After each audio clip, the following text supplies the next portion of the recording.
I'll have to I put it.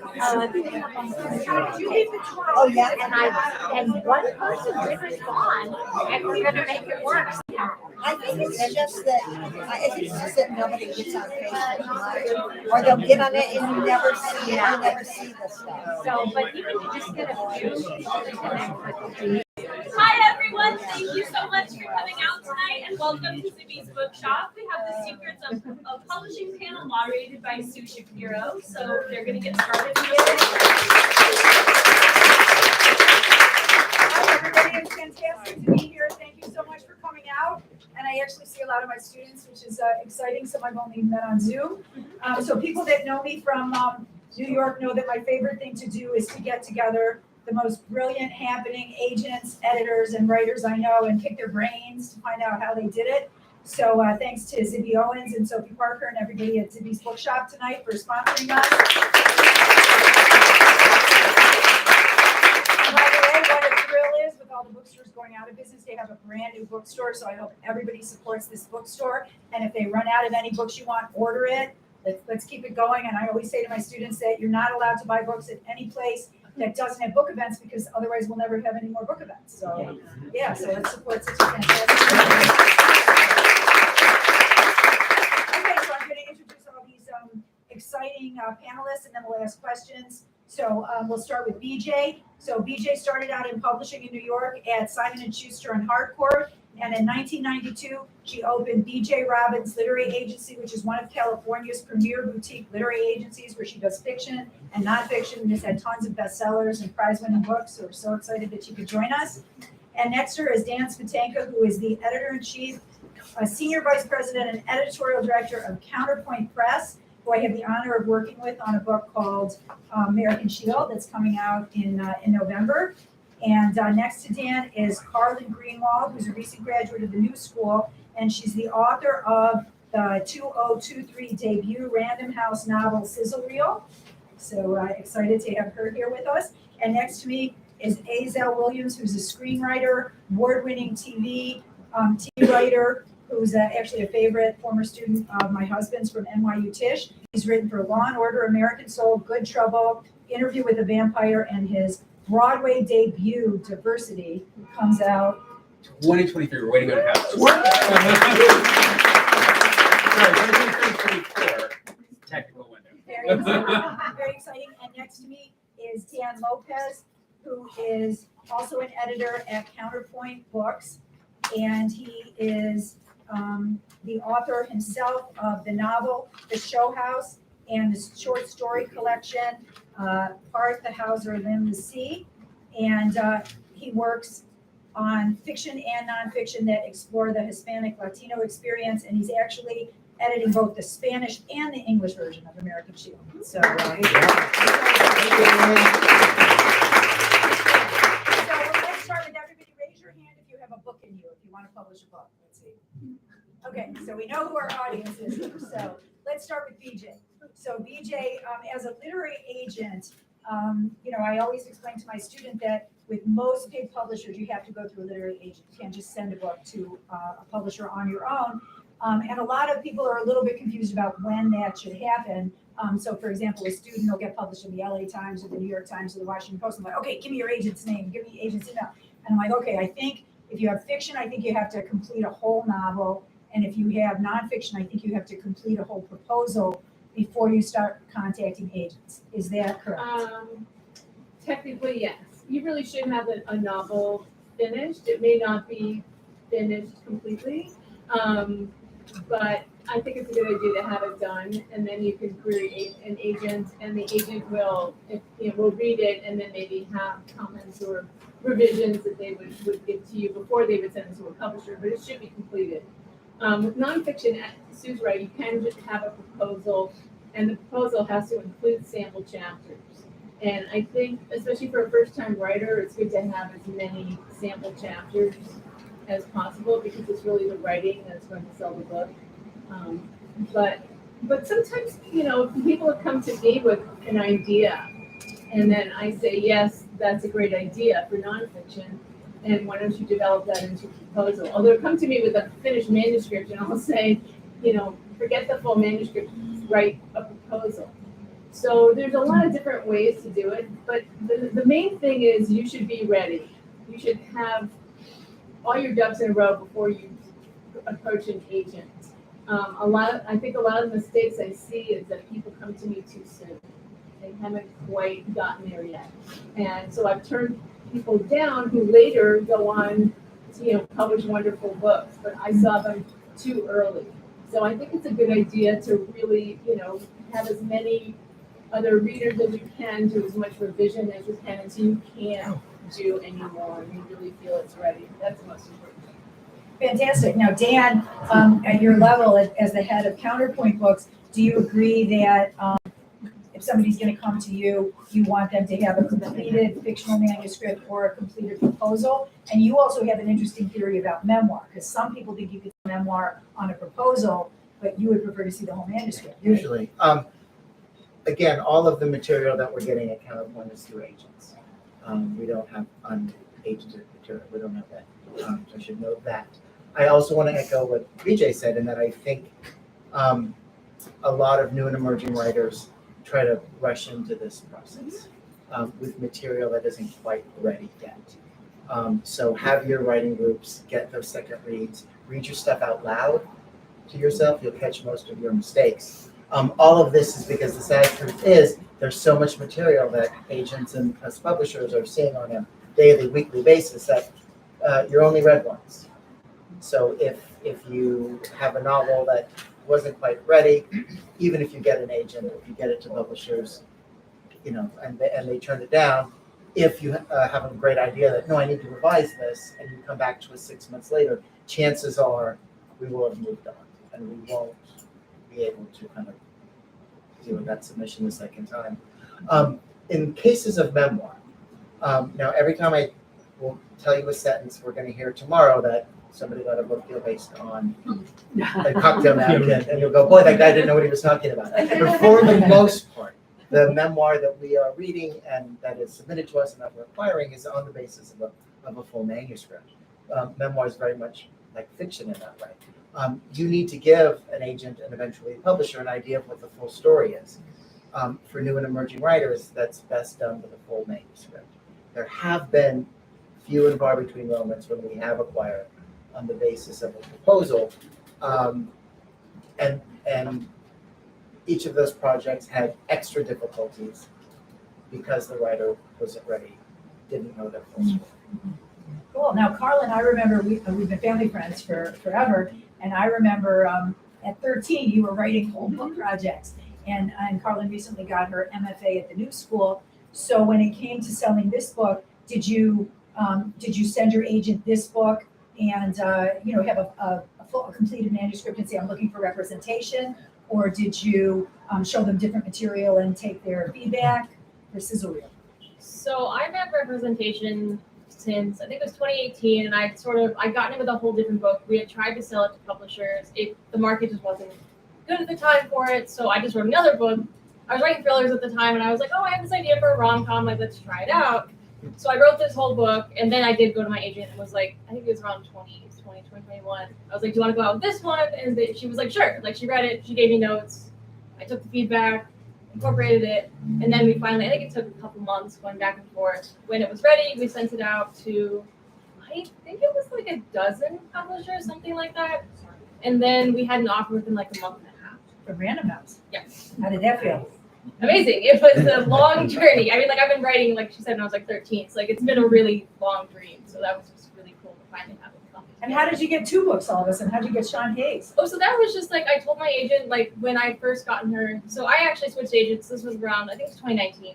I was like, I'm open to anything because at that point, the other book hadn't sold. So I was like, if y'all do anything to be published, so if there's any other projects that come along, and I'm represented by WB. So they get a lot of sort of celebrity adjacent stuff. So she just brought me this project. She was like, Sean Hayes wrote a pilot, wants to make it into a book. And I'm like, it's a YA. I had been writing YA. So I was like, sure, I'll give it a shot. And I actually submitted part of the rom-com, this book, to get past stage 1 of the audition with the Sean Hayes project. So this book's gotten me a lot. Wow. So congratulations. So Zell, TV, film, Broadway, and if I remember correctly, you started with theater, right? I did. Okay, and when you were at Tisch, were you studying theater? I was a theater concentrate. I came in as a theater concentrate, but your husband was incredibly persuasive and dragged me into so, yeah. Okay, and if you wanted to give advice for somebody that was interested in TV film, is it still, because I remember usually at this stage are you doing pilots, are you doing spec scripts in order to get an agent? No one is doing spec scripts Okay. to my knowledge. Okay. I've not heard of that term really Okay. since, or sorry, no one's doing everyone is doing their own pilot. Pilot. No one is doing like But a when you spec to started out, publish they show. were spec Yeah. scripts. Yeah, at Yeah. NYU we were still doing like a Justify episode 6.5. Nobody does that. Nobody does So now people do their own pilots. Everyone does their own pilot because we all want to hear your voice, and a good showrunner can read and see, oh, this person can come in and I can work with them on this stuff, but they have this one thing that is very, very like useful. So when I was working on an interview, like the thing that Roland Jones, the showrunner, saw in my work was like, oh, this guy gets really complex cultural issues and is still funny. So that's how I got that one. Yeah. Fantastic.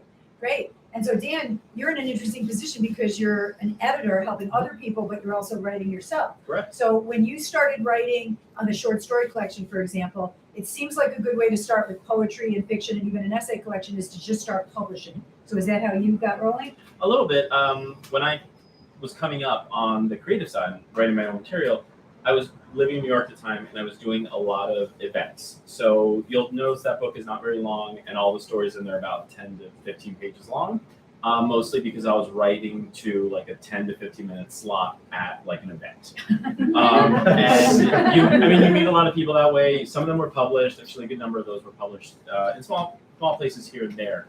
But I was working on that at the same time I was working on the novel, and I'm in a unique situation in which neither one of those books has an agent. I do not recommend not getting an agent. I agree with what everybody has said so far that you want an agent.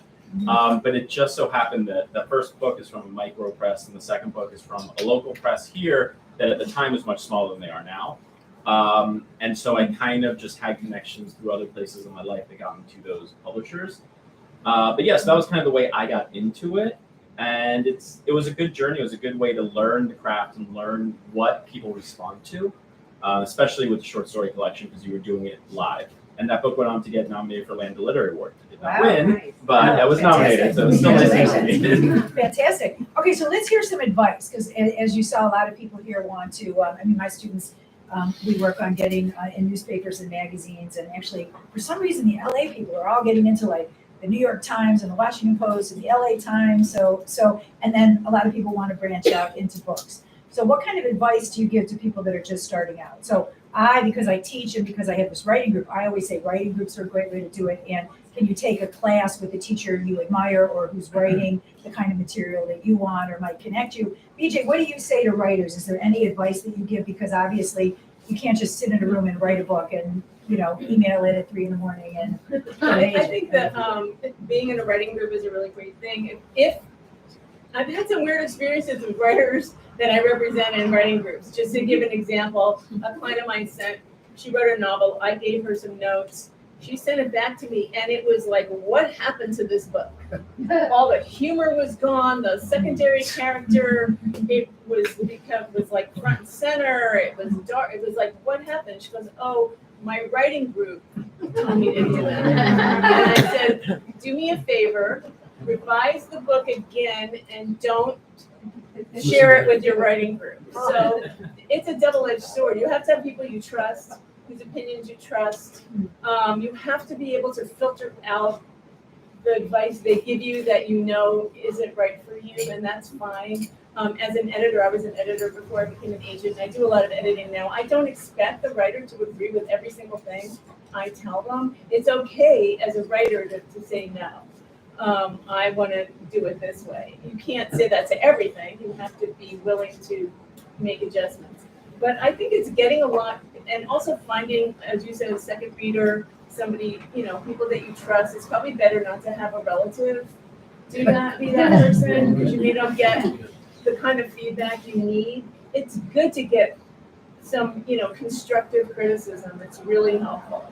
Yeah, and actually, I agree with you, and I'll throw out that one of my secret weapons that everyone tells me not to talk about, so I have to talk about it more, is that when I couldn't sell a book for 7 years and I was banging my head against the wall and manically depressed, 2 friends recommended a ghost editor, which is somebody that you could pay to help kick your material into place.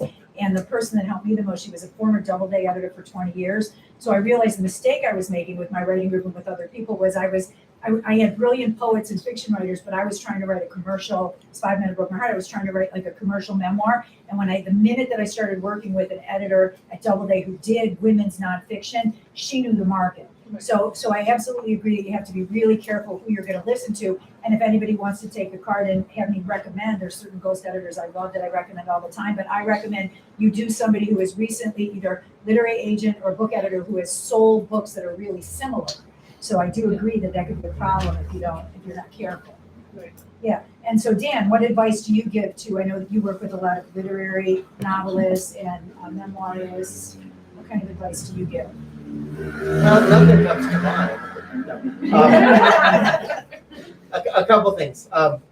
We are here talking about kind of the business of publishing, how publishing as a business, because in theory it is a business, in theory a for-profit business, and so there are kind of tricks and like things that writers need to know about. If you're a doctor, you need to know how insurance works, right? So it's kind of like that, but don't spend too much time on this side of the fence, because the most important thing that you guys face as writers is your creative process, right? And so don't let one infiltrate the other. A really good book, a novel, well written, well told, will find its way, regardless of the business conditions in which we find ourselves. Right? We have some old timers in publishing here tonight, and we've seen it all. I'm talking about myself.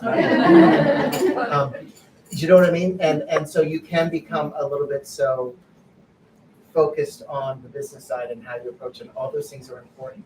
There is a recognized system for how new writers enter the marketplace. Okay, it's not complicated. We're hearing about some of it tonight. But what's going to win the day always is the book.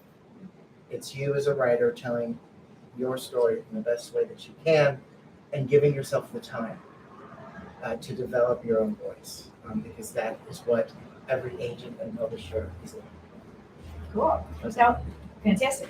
And Carlyn, I know that you wrote a lot of books. You just like wrote, because I remember at 13, I was like, oh, she's a genius. Oh my God. She's just writing all these great books. And I read something that reminded me of you, which is there was a story about Ernest Hemingway writing a first novel that was 1,000 pages, and he put it in a suitcase and took it on a train and left it there. And he later suggested all writers do that. So do you think it helped to just, you weren't precious. You just like wrote a whole book, and if it didn't work, you put it away and you wrote another. Do you think that that's a good way for writers, especially novelists, to start out, that you should just be brave and just get it on the page first? I mean, whatever output you can do. I think what it did was publishing, the market is so fickle, and so the book you write, it could be absolutely amazing, and it could just be that the market is like 3 years behind.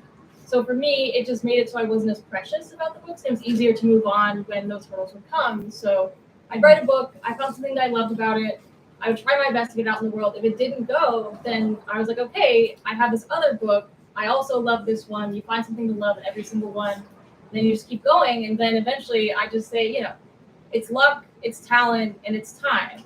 And if you just keep going, eventually, hopefully those things will eventually line up. And so that's why I do say that putting the manuscripts away. But of course, I wouldn't leave them on a train. I put them like in a little back folder, because you never know. Like, What's a train? Yeah. Is that an old timey thing? No, so just save it. I mean, like I said, because the market can change so much, the thing that wasn't going 10 years ago or whatever you wrote it a year ago could be ready now. So Great. And did it help to get the MFA, because you're starting with people that are novelists? And yeah, I mean, the best part was just finding people who were taking it as seriously as I was and wanted to have the same passion, because there was a YA program. So it was just really wonderful to have people who really wanted to learn about the thing that I was passionate about. And then they're still my critique partners these days. Like, that was finding people where like you could trust them because they wanted to learn the market. They wanted to be as savvy as possible, as much as you wanted to. And then they were talented too. So you kind of like trusted, like, okay, you can write a good book. You're probably going to get published. We can find some craft thing here that we can learn from each other. So I thought it was a really wonderful thing. Cool. And Zell, I actually remember that you did so well so quickly that right after you graduated, you came back and taught at Emily. Did I do real quickly? That was 8 years later. So overnight then, yeah. Yeah, and a short 8 years later, I was back teaching. Are you teaching TV film? I was teaching intro to TV, yeah. Okay, so when you're teaching intro to TV, I mean, I remember one thing that Charlie used to always say was in the same way that, for a writer, you read the authors that you wanted to emulate. So Charlie used to tell the kids to, his students, to watch the shows that they want and kind of break them down and study it. If somebody was interested in TV, is that the way that they would get rolling? Oh, absolutely. You need to you need to know what is out there, but also you can't. I have to echo what the other Dan and Carlyn, thank you, were saying. It's just that you need to know what's out there. You need to take that in, but you cannot just be obsessed with watching things. Then you're an audience member, and we appreciate that. But if you want to write, you need to write. You need to learn how to do those things. And I'm going to steal from my other NYU professor, Susan Parks, who said writers need to love the act of writing.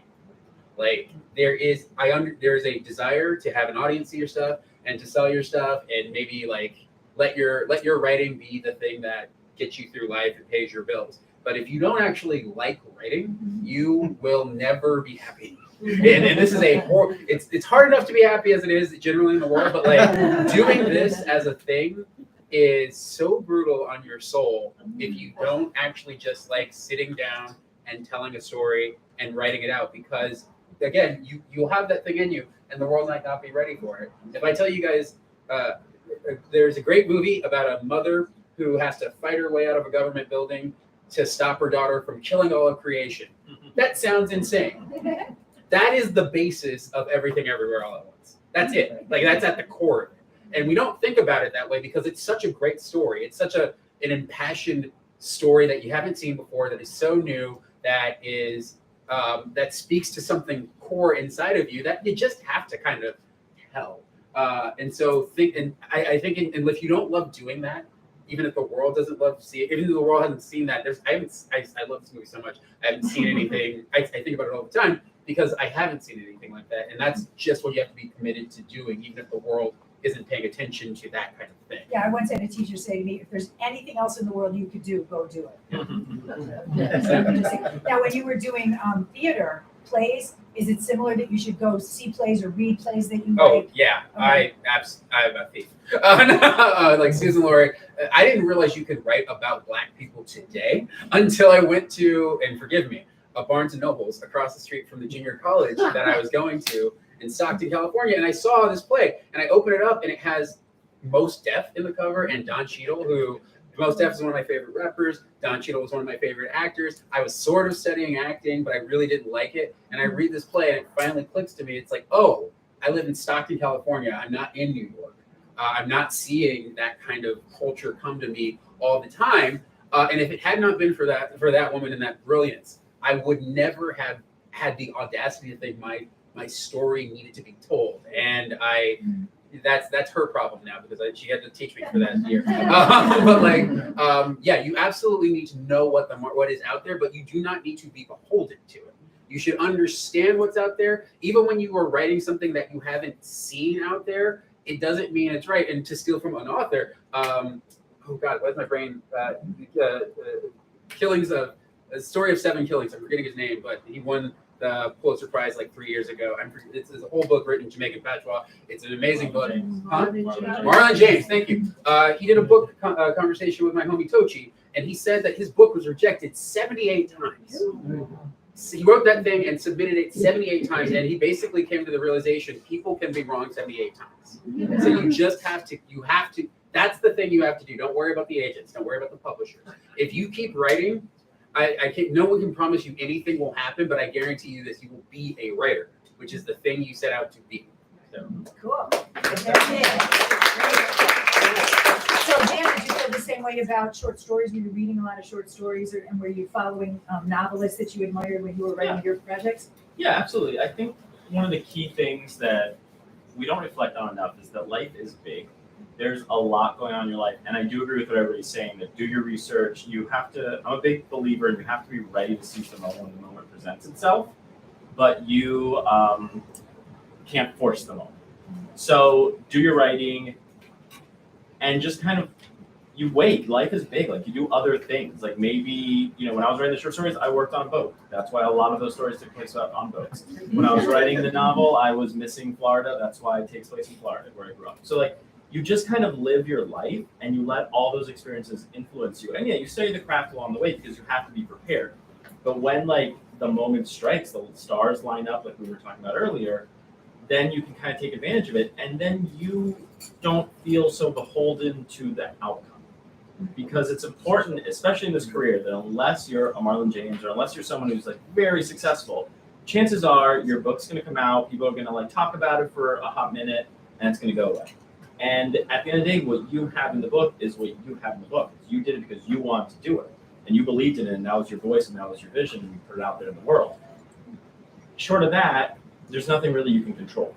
So you kind of have to love the experience, and you have to love the project you're creating, and then you let it go a little bit, and you put the ego out of it, and you say, this is what I want to do with my life, I did it, and I'm not going to worry about what comes next. And that frees you up to be creative and to be able to recognize the moments when they're there instead of being desperate to seize on something or try to make something happen when it's just not. We're in LA, right? The universe is telling you it's not right yet. Like, you just kind of embrace that, and you're like, yeah, when the time's right, the time will be right, but I'm ready for it when the time is right. And you work in publishing, and I do. I have also worked in publishing. I worked at the New Yorker. I worked at a small publisher. So if somebody is interested in writing and maybe can't, isn't having luck right away, do you think that's a good idea? Because of course there's all kinds of editorial assistant jobs you could start out. And some people feel, I think I read, there's a couple of really famous authors, including Neil Doctorow, and a few others, and I think, was it Alice Walker, who worked in publishing, and it kind of demystified the process and it made it easier to publish. Do you find that? Yeah, I mean, I don't recommend anybody work in publishing. No, I'm kidding. I did We're sitting right here. come to LA to work in publishing. I didn't do it when I lived in New York. Clearly, I'm passionate about this industry, and I do think that demystifying the industry is an important thing. And there's even enjoyable like Yellowface I right was now. just Let's gonna talk say about, right? that. I just it's all about it, right? It's hilarious. Yeah, like I just started it the other day, and it's like, oh my god, it's like working in publishing. But it's sort of like the nightmare version of it. Yeah. So it's like there's all these kind of things that you can learn about the industry even by just entertaining yourself, like reading a book like that, watching Younger, like all these kind of things that take place within the verse of publishing, I think help demystify the process and do help prepare you for it when you are in there, because a lot of times, especially first-time writers, will get the book, they'll get the agent, they'll go through the whole process, and like if nothing's happening for it, they're like, okay, I don't know what's happening. When's the timeline? It's kind of counterintuitive. Like, things happen before the book comes out, not the other way around, and people don't know that, and you can get very kind of frustrated if you're not familiar. And a great way to learn that process is to be part of that process. It prepares you, and it also lets you know kind of the tips and tricks, like what months you want to put your book in, and what kind of agent you're looking for, like all those other things that are super important that are nuanced, and you can't learn about them just by kind of Googling or even by taking a class, which is important. Take classes, but sometimes you really need that hands-on experience to get all the kind of nitty-gritty details that'll help you in your specific career. Great. And I would say what's helped me the most, so weekly writing group, because it gave me deadlines, classes with teachers I admired who were extremely helpful. The first job I got at the New Yorker was through a professor. Ghost editors, which I swear by, and I still use them as much as I can, and therapy. Because, I mean, at the beginning, I would get, I would send out 12 things like in this burst of energy, and then the same day I would get all the rejections, and I would just get stoned and drunk and go to sleep for 3 weeks, and so a therapist was like, okay, let's get a strategy. There's a better strategy. No, but Just definitely. not drunk. And drinking. Is that a bad thing, Sue? It sounds like you smell fun. 4 of my books are about the therapy. So I have Lighting Up, How I Stopped Smoking, Drinking, and Everything Else I Loved in Life Except Sex. There's a Random House memoir. And then I wrote a co-authored book with the addiction specialist called Unhooked that was a New York Times bestseller. I wrote a comic novel called Speed Drinking, and then a memoir that was sort of a follow-up. So weirdly, it actually gave me, addiction was my part of the craziness, but it gave me a subject too. So it definitely paid for itself. Right? I just have one thing to say. what I'm amazed the most about your story is that you heard back from 12 people. I on know. the same day. You I heard got back 12. at all. It's a miracle. Now then. Yeah. Now Okay, you know, so, Dan. so let's talk about, I'll ask you a couple more questions and we'll open it up. But so let's talk about what are mistakes that you're seeing that should be avoided. So obviously, BJ, I know there's a lot of people that contact agents too quickly and, here's my article, I want you to publish my book. And I've also, I get a lot of students that are in my Sell Your Book class that kind of invent their own genre. Or I get a student that'll be, I have the greatest idea ever. And it's like, how I quit drinking for 3 weeks. And I'm like, okay, you do know that there's like 20,000 books out on this subject. Doesn't mean you can't do it, but it was myopic. They hadn't done research to see what's out there. So what kind of mistakes are you Well, seeing? the key word you used was research. While you shouldn't have to immerse yourself in the whole business of publishing, you really do need to immerse yourself in finding the right agent. There's so many tools available now to emerging writers that weren't available, 10, 20 years ago online. So you can really learn about, get a list of the agents you feel are the most appropriate. And I find that, I get a lot of, emails. They're basically like, yo, I wrote a book. I don't actually, I have somebody who reads all the unsolicited submissions because I just couldn't anymore. It was just too soul numbing to me after this many years. But I do glance at them every now and then, and it's still the same mistakes. The ones that pop out and that I take seriously are the ones that are addressed to me by name, and they get my name right, which is also funny. Sometimes I'll be addressed to a different agent, and that start out by saying why they're sending their work to me in particular. Because, and that way I know that person has taken the time, 3 minutes of time, to look at my website, see what kind of books I represent, sort of get a sense of who I am, and that they've decided to choose to send their work to me. So, you should feel like, your work is really important to you. It shouldn't just be sent out willy-nilly to anybody who claims they're an agent.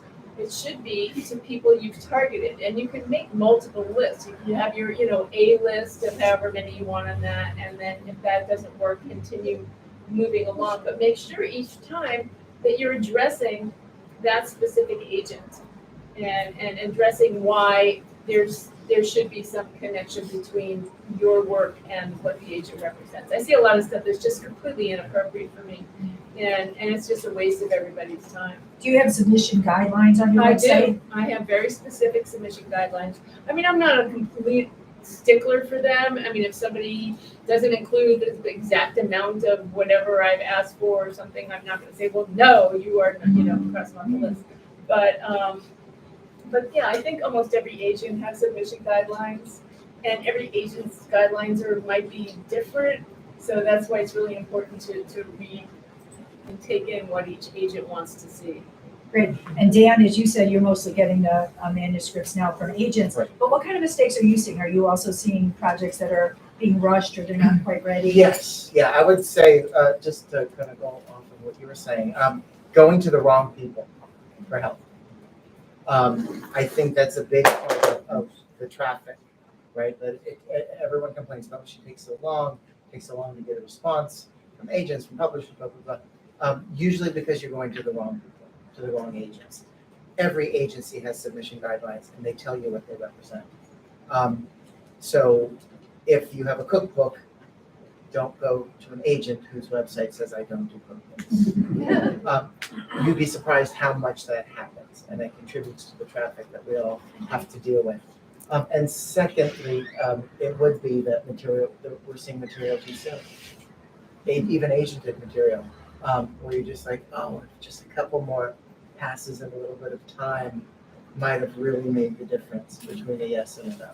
I always tell my students that my first novel took 13 years, so instead of a book launch, it got a book mitzvah. But I do, every term I get a student that's like, oh, I just finished my novel, give me names of agents. I'm like, how long have you been working? 6 months. Has anyone read it? No, but it's really good. But it's ready to go. Ready to go. And I'm always like, Ready to okay, go. let's slow down here, and at least, it's not that you can't do that, but at least, are there beta readers, or is there a teacher who's read the whole thing, or, a writing group, or, and Carlyn, so what mistakes were you seeing? And you were in an MFA program. Did you feel that there were were people rushing manuscripts, or did you feel like they were not as open to criticism as they should be? Or? I mean, a lot of them needed to finish their book. That was Okay. that was a big one. Was people not finishing the book yet? It was otherwise just like people wanted to write commercial fiction, but weren't willing or weren't adjusting the way they wrote. Like if you, because oftentimes when I came from the same thing, undergrad they do a lot of teaching like literary writing. That's kind of all you know, and so when you get to wanting to write a commercial book, you have to change your writing in some way or another. And so it's just sometimes that learning curve can be really steep, or it can be easier for some people, but it's definitely like realizing, sort of having that humbling moment of like, oh, I hadn't been writing perfectly for the past whatever amount of time I've been writing.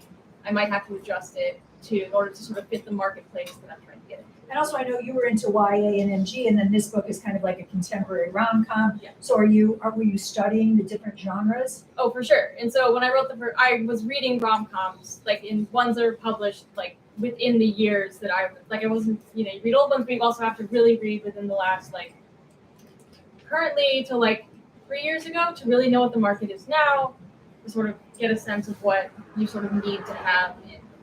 So yeah, definitely reading was very important as an intro, and then just reading any sort of craft websites that's specifically about the genre that I didn't know as much about in that case, romance.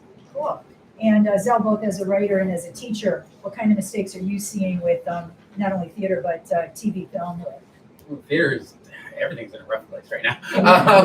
I will tell you the mistake that I made, and that was trying to be impressed upon me at NYU, and I rejected it. And it's not that I wish I hadn't, but it is, don't disempower yourself. And I say this, I guess this is kind of also coming from somebody who is actively on strike right now. There is value in what you do, not to disagree necessarily with what Carlyn was saying, but actually it's not even disagreeing with Carlyn. It goes exactly with what Carlyn was saying. There's a marketplace for things, and sometimes what you do is not necessarily in that marketplace. I write about usually race, crime, politics, violence. I've written on Law and Order SVU. I've written on other network shows, so I can do what is out there.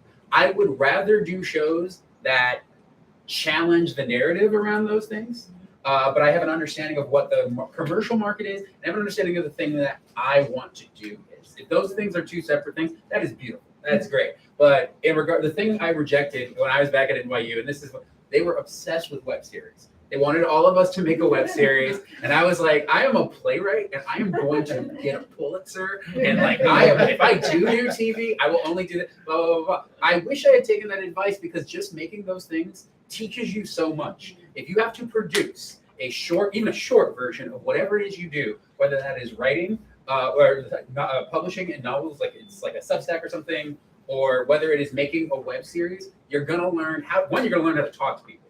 You're gonna learn how to approach other artists. You're gonna learn how to make something on your own.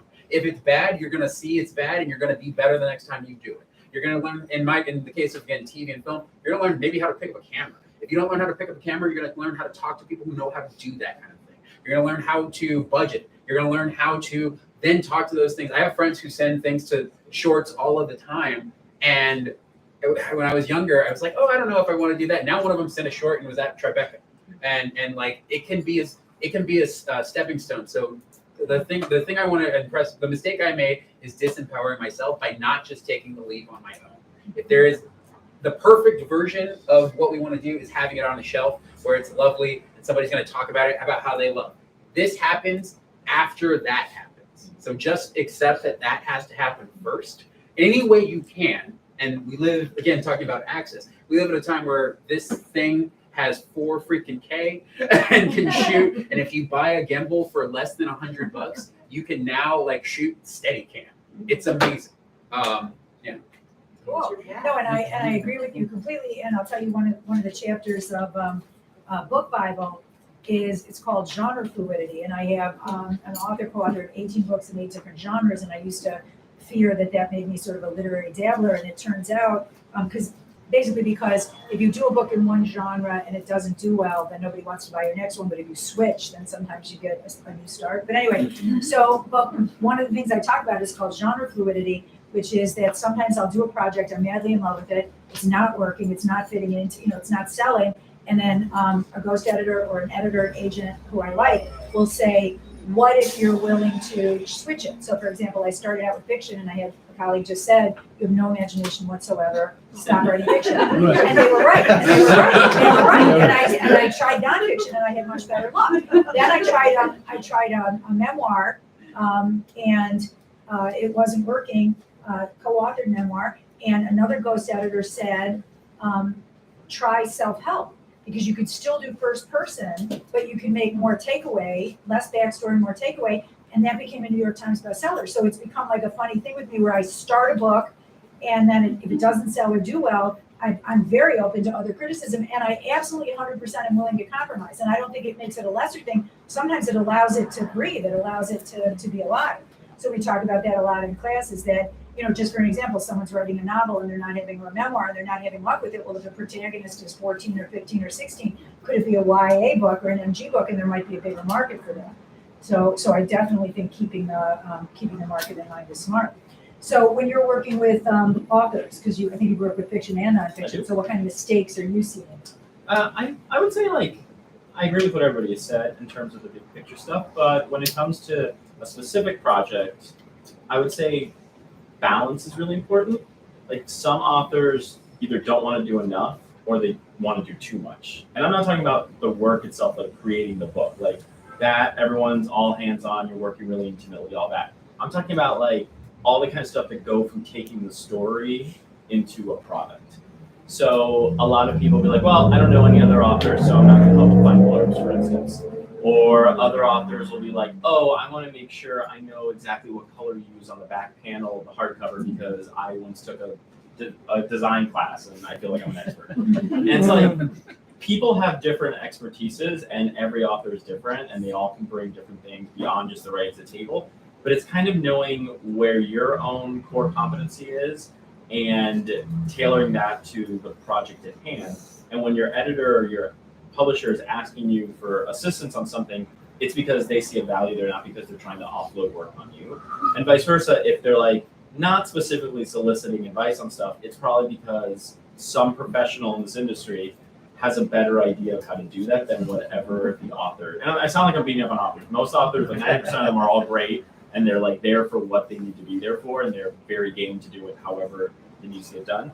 But you do have those authors that like either try hard or not try hard enough. And that can be very frustrating because then everyone involved in the project kind of gets burnt out, including the author. Cool. Okay, so one last question, and then we'll open it up. So what do you have going on right now? So BJ, what book have you sold that's at the bookstore that we should buy? Oh, at the bookstore. Yeah, like what's going on? Anything that's out already that we should be Well, checking I out? represent a writer named Stephen Graham Jones, who's the novel that sort of launched him a few years ago is called The Only Good Indians. And then his next book is called My Heart is a Chainsaw.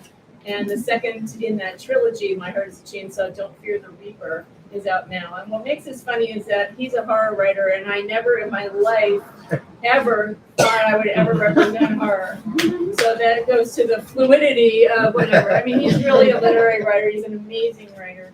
They happen to be gory and scary, although I'm not scared at all by any of his writing, so maybe I'm the best reader for him, because I'm like, oh, someone's head got chopped off. Oh, okay. Next, but anyway, he's amazing, so I would definitely recommend that. Cool. And Dan, what do you have out that we should go buy? Oh boy.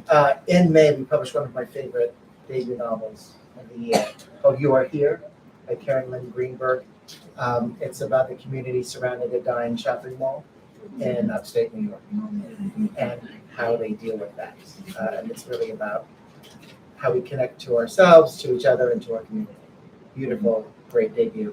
And in a couple of weeks, we have Ian LaPucky's new novel coming out called Time's Mouth, which is a really incredible family story with elements of time travel. So she's a really exciting writer. Her first book with us. A lot of people know her from her first novel, California. Cool. Okay, so Carlyn, everybody's gonna buy SIZZLE REEL, and now we're gonna buy Time Out, your co-authored book. So what else are you still doing events for these? I think I saw you were in San Francisco. Yeah, San Francisco with another author friend of mine. But I'm gonna be at the San Diego Festival of Books in August, and just a couple things. I don't know, always opening up more things coming up. I think San Diego Festival of Books is the next big one. And then my next adult rom-com is out next summer. Oh, you already sold another book. It was a 2-book deal, so Yeah, yeah. fantastic. What's it called? That one, I think it's gonna be called Director's Cut. I don't know if it's going to stay there. They haven't discussed that with me. Yeah, so you're doing all California set books. Yeah, I think so. Cool. Yeah.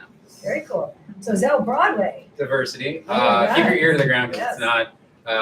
Again, everything is depending on houses. Other than that, I'm on strike. Please support the WGA. We are in a very good place. That is a great question. There is the Entertainment Community Fund, which at one point was known as the Actors Fund. There's a lot of union solidarity happening in this town right now. There's a lot of misinformation in some of the news organization, the deadlines and whatnots. SAG-AFTRA, IA, Writers Guild, Teamsters, God bless them, even DGA, God bless them as well. We are all working together because what they are doing is going to make television, what the studios are trying to do is going to make television writing an untenable job. It will be a very different world.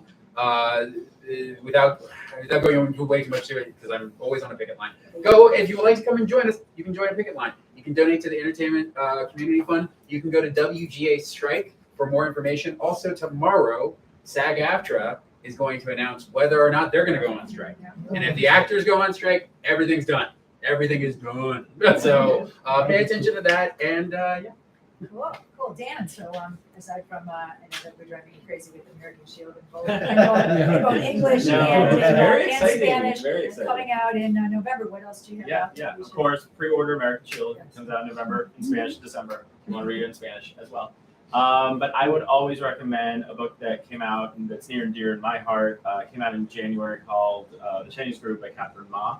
It's a really funny and buoyant, uplifting story with depth about a young Chinese man that thinks he's coming to San Francisco to make his fortune as an entrepreneur / poet. And he comes to San Francisco, discovers everything he thought was wrong, and now he's might end up living on the streets and trying to keep a family that's falling apart from falling apart, so that he can kind of salvage his American dream. It's really brilliantly written. Catherine is an amazing writer. It's her first book with us at Counterpoint, and hopefully many more. And it's really fantastic. So I definitely recommend going out and buying that. And then I'm going to throw another one in. In a couple days, John Burden's The Viper comes out. So we talked about thrillers earlier. This is a continuation of a thriller series. They're standalone. You can definitely read them without reading the previous one. And this one really raises the bar on what's going on. It's a fascinating look at this guy who's a retired NYPD detective who lives in upstate New York now. And he just can't help himself from getting involved in these really strange mysteries that seem like they're impossible, but they're always, he's very good at presenting like a realistic story. You just have to kind of wait for the twist. It's such a page turner. My mom is a huge fan, I will tell you. She reads nothing but vampire books. So she absolutely loves this series. I gave her a galley when we were recently in the desert, and she just tore through it. So highly recommended by Zibby from West Palm Beach, Florida. Fantastic. Great. And I'm doing another event on Thursday night, free panel with different editors and agents. If anybody wants to come, I have a flyer, and I have upcoming online classes. And it's so exciting to meet all of my LA students that I've only seen on the computer.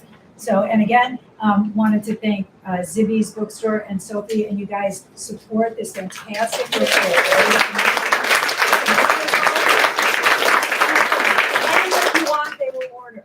But we do have time for some questions, so raise your hand if you have any questions. Yes, sir. Hi, how are you? This question is for Zell.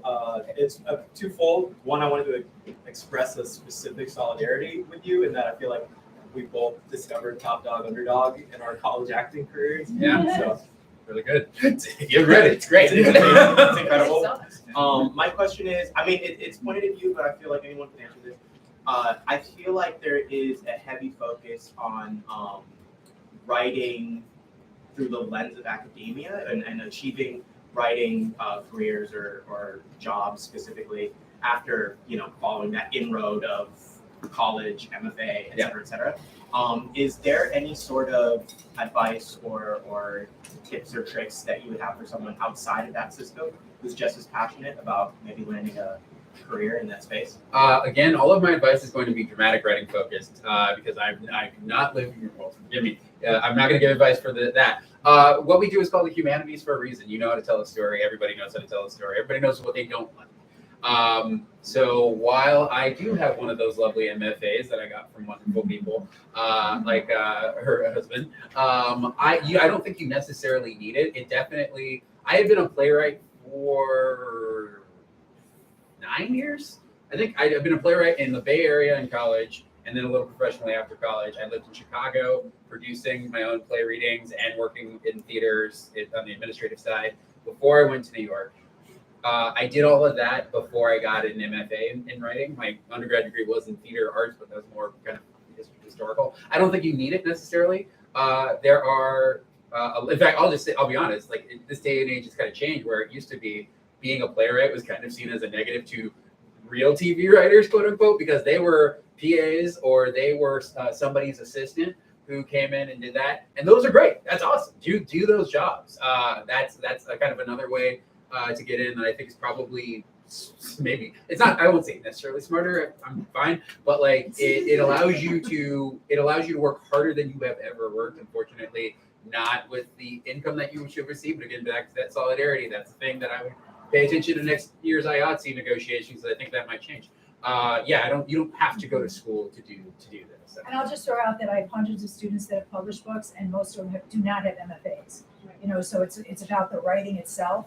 And a lot of times, one of the things I write about in Byline Bible is several of my students have written one short piece that they wound up publishing in, Good Place, New York Times, Wall Street Journal, Washington Post, and that has led editors and agents to come to them.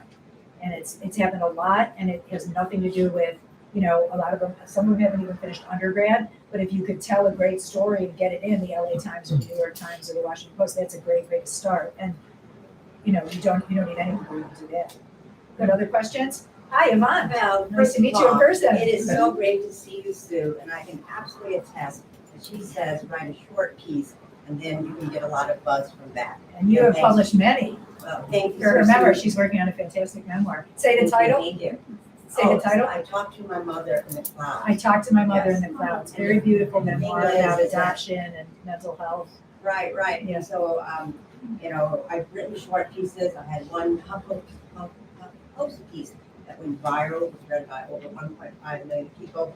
Written about mental health, domestic violence, identity, and adoption. And I just came back from Hong Kong to visit the place where I was abandoned, which I wrote about. I wrote about it in the New York Times. Tiny Love Story was on their Modern Love. Thank you. My Modern Love Project. I'm the Modern Love Project. But the thing is, I heard that memoirs, the market is really hard for a non-famous person. Even though I've had great buzz and everything, and some interest from people. Yeah, by the way, absolutely true. So let's talk to the editors and agents. Yes. Memoir is really hard now. So BJ, what do you do? She's got a gorgeous memoir, and she has great clips, and she has a whole proposal. So how do you combat that? Do you write the whole book and make the book so great they can't say no? There's two things. I think you have to write the book and make it so great that you can't say no. But you also have to identify who the market is for the book. Who's going to buy it? Because if you're not famous, you can't count on that celebrity, your name recognition to sell the book. It's harder to get events done and all that kind of thing. So what is that hook that's going to grab an editor's attention? I don't think it's impossible for a non-famous person to sell a memoir. I've sold a number of them. I love memoir, but I turn down a fair amount of them because I just don't think I can sell them. So because the hook, I don't see it, and I don't know how I would sell it. I have one right now that I'm just going out with a non-famous person, and I think it's like an amazing book, and I do think if it gets published, it's going to get a lot of attention. But my job as the agent is to then make that clear to the editors. Are you listening, Dan? Very much so, yes. So Dan, from a publisher standpoint, what would help? What should a memoirist do that might help? So is getting splashy clips, is that one way to go? Well, if I say no, no one's gonna believe me. If I say yes, that sounds like an impossible thing to get. Yeah. The book has to stand on its own. It always has to stand on its own. If you write your story to the best of your ability and it's moving and literary and it's awesome and great, it will find its way, famous or not. I do think in regards to memoir, the thing that especially new and emerging writers need to remember, you need to tell it's a very hard task. I think memoir is actually the hardest thing to write and to publish, because you have to tell your own story well and in with language or from a perspective that we haven't read yet. But you also have to keep in mind that it's the smaller story that's telling a much larger story. What is your story telling about not just your own story, but who is going to relate to it? Because as publishers, we're selling books here and in New York, but all across the country. So, can someone in Texas read your book? Can someone in Maine read the book? Will your story still be as moving to someone in the Pacific Northwest? I mean, what is the universality of your story? That has to be conveyed in a very strong way, as long as the individuality of your story as well. And that's a hard horse to run. Great, Dan Lopez, do you have anything to add about memoirs? Yeah. I think it's one of those things that about clips and stuff. That stuff is fantastic. If you have bylines in all these great places, of course you're going to get up like that. All the stuff that Dan and BJ are saying is also true. But I would say, at least for me, the kind of author bio is more about passing a smell test. You want to make sure that this person kind of knows enough about their stuff and is engaged enough in their community. But like, I don't need it to be a New York Times viral op-ed. That helps, obviously. But like, as long as like you've published in a couple places here and there, such and such a thing or whatever, is enough to just kind of be like, okay, this person's a professional, and that's what I'm looking for. Once you kind of cleared that hurdle, yeah, it's the writing, it's the universality, it's all the stuff that we all know when you pick up a good book, and even if it doesn't reflect you, it reflects you in some way. Like that's your focus. And again, what I said earlier, the time has to be right for your story. Like you put it out there, you focus on your work, and you're happy for what you have done, and you wait for serendipity and like preparation to come together. Yeah, that's a good point. In fact, the Forgiveness Store, I kept trying and it wasn't quite working, and it took 10 years, and I kept revising, and then I wound up going with a very small press, and it was frustrating on one hand. On the other hand, it got like the best reviews of my career, so it was worth it. But so sometimes it's worth it to look at really small presses, or to not make a lot of money on a project, knowing with a bigger picture. I also had one memoir that I was sure was brilliant that nobody bought, and one editor said it was originally called Lies My Mentors Told Me, and everyone said it's some of the best writing we've ever seen. We don't want it. Why? Because it's 7 profiles of old people, 3 of them dead. So eventually, the way that it got published, because I didn't want to give up. So my new title was Only as Good as Your Word: Writing Lessons from My Favorite Literary Gurus, and it became a writing book where we cut out all the backstory. I was willing to put an introduction, the end, how to get your own writing mentors, and way more takeaways. So I really rewrote the whole thing. But then it was a small press. It was sealed press. But then it happened. So I will say that I agree that sometimes it takes a long time. That it's not necessarily fast. Okay, we have time for more questions. Yes. Hi. So my first book's coming out next year. And thank you. And it's coming out through a hybrid press, Brooke, who I'm sure you probably know. She writes. Yeah. So I don't have an agent. And I honestly, it kind of fell really quickly. I just sent it to her hoping that I would get some feedback. It was the first person I sent it to, and she was like, I'd be honored to publish it. By the way, I think that hybrids are good, but what you guys have to remember is a lot of times hybrids you have to pay to have a book published. So everybody ask yourself your goal. Is your goal that you need in advance, or if you could afford it, that's a great way, because the best thing about She Writes Press is the books really get well reviewed.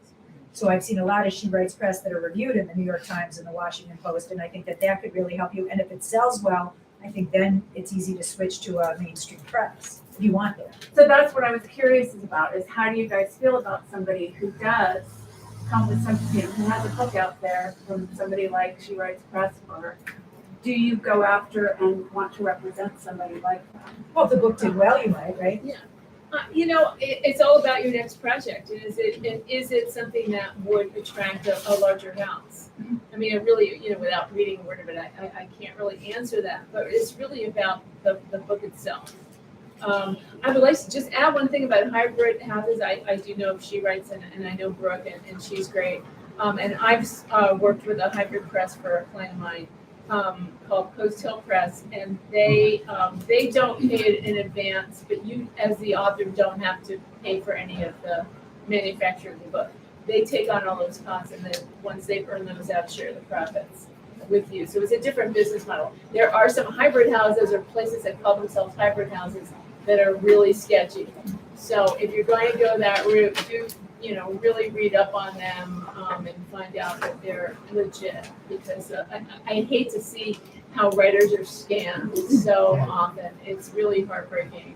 One of my clients has been getting scammy calls from somebody claiming to be some publisher, and they want to publish a book of theirs, and it's like, what? It's so, writer beware. There are a lot of bad people out there trying to prey on you. Yeah, some final questions? Okay, it's a question for an agent. So, thank you all for your shares, by the way.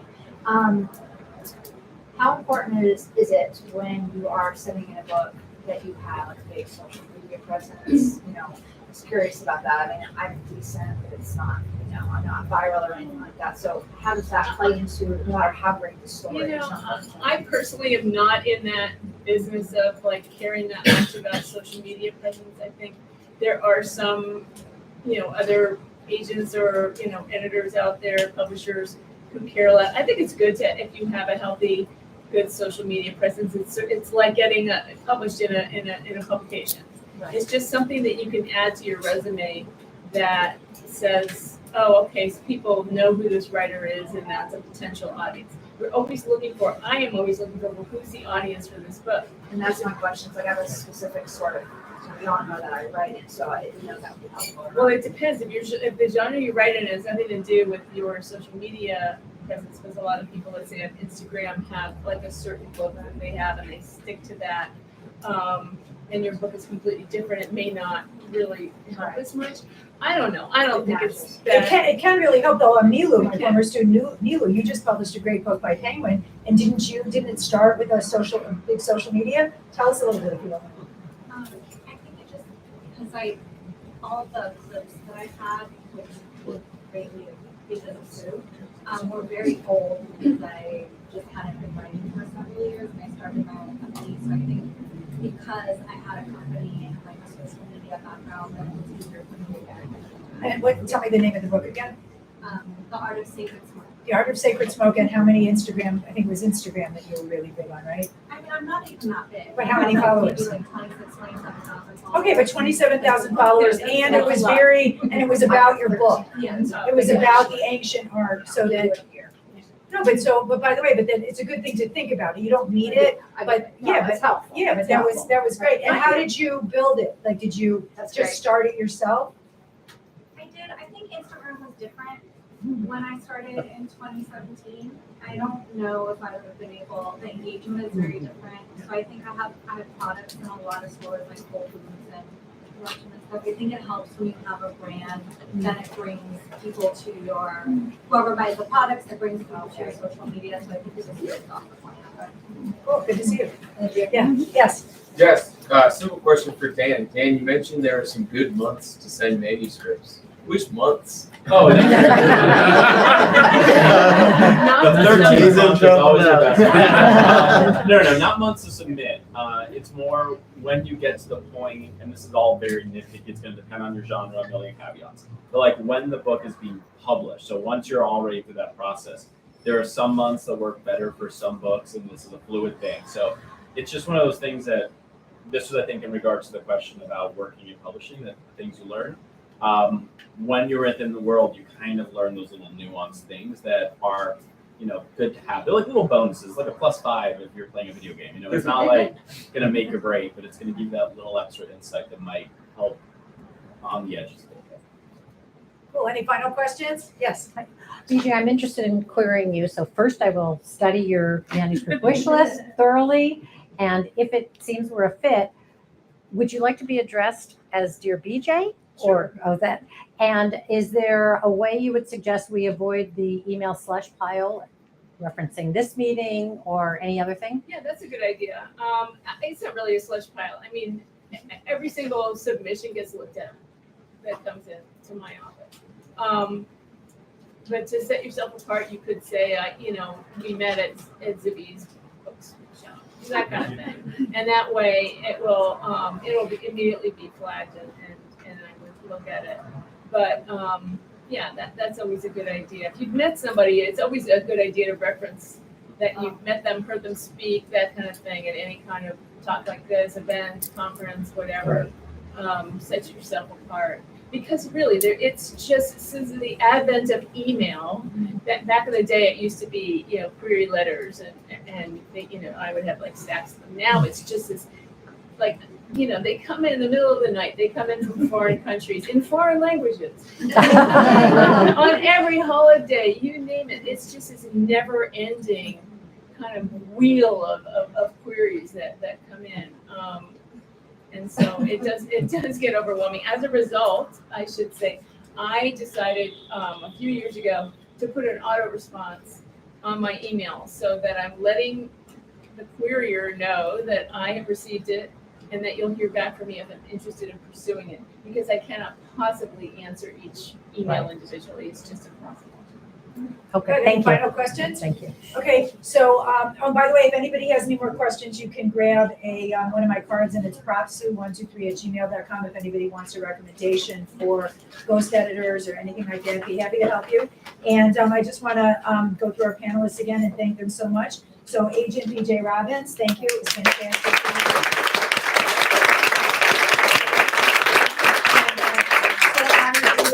The editor-in-chief and editorial director of Counterpoint Press, Dan Smetanka, with us tonight.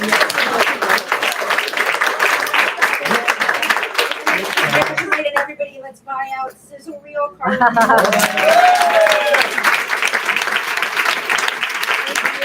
and Zell Williams. So not only has he written for Law and Order, American Soul, Good Trouble, Interview with the Vampire, but we're going to all see him on Broadway. You guys are going to have to come to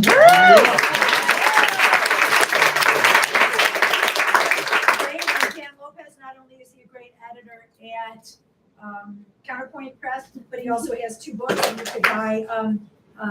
Heart the Hauser, Limb the Sea, short stories. And we have copies today of The Show House. So buy that. Great. Thank you to Sophie Parker and Zibby Owens, and let's support her bookstore. And thank you guys so much. We're going to get out and sign books. So everybody come say hi and we'll sign books for you and come get a flyer. And thanks again. Thank you. Thank you. That was nice.